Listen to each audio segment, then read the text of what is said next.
Here's something people get wrong constantly. They look at someone confident and think, must be nice, they were just born that way. But here's the truth. Confidence isn't a personality trait. It's a skill, and skills can be built by anyone, including you. Most people treat confidence like a genetic lottery. Some people got it, some didn't. End of story. But watch a genuinely confident person closely over time, and you'll notice something. They weren't always like that. Somewhere along the way, they practiced specific behaviors until those behaviors became automatic. That's not personality, that's repetition. Here's the proof. Think about anything you're actually good at right now. Cooking, a sport, your job, anything.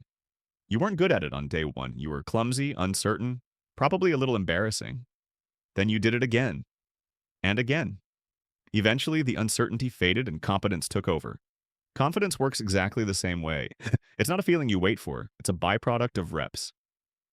So let's break down what those reps actually look like. Because just be confident is useless advice. Here's what's really happening underneath. First, confident people tolerate awkwardness better, not because they feel less of it, but because they've built a tolerance through exposure. Every slightly uncomfortable interaction you push through is a rep. Speaking up in a meeting when your voice shakes a little, that's a rep. Approaching a stranger at an event? Rep. Sending the message you've been overthinking? Representative. Each one stretches your tolerance slightly further. Second, confident people have a wider library of recovered failures. This is the part nobody talks about. Confidence isn't built by succeeding constantly. It's built by failing, surviving it, and realizing the floor didn't fall out. Once you've bombed a presentation and lived to tell about it, the next presentation carries less weight. You're not braver. You just have proof now that failure isn't fatal. Third, confident people practice decisiveness in small moments, not just big ones. Picking a restaurant without 20 minutes of deliberation, committing to an opinion in a casual conversation. These tiny reps of decisiveness build a muscle that shows up later in bigger moments, like negotiating a salary or setting a boundary.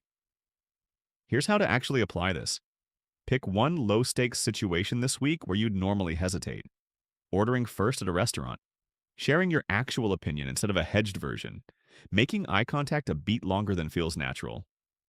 Small, deliberately uncomfortable, low consequence. Do it on purpose. That's a rep. Then do it again next week in a slightly bigger situation. You're not trying to become a different person overnight. You're just stacking small, deliberate reps the same way you'd build any other skill, one slightly uncomfortable rep at a time. Here's what happens if you actually do this. The awkwardness doesn't disappear completely, even for people who look effortlessly confident. It just stops being the deciding factor. You feel it, you move anyway, and eventually your brain stops treating those moments as threats. It starts treating them as just Tuesday. So the next time you catch yourself thinking someone else was just born confident, remember what you're actually looking at. Reps you didn't see. Failures they recovered from that never made it into the highlight reel. A skill built quietly, one uncomfortable moment at a time, the same way any skill gets built. You're not behind. You just haven't started your reps yet. And once you do, this stops being something you admire in other people. It becomes something you have. You didn't luck into it, you built it,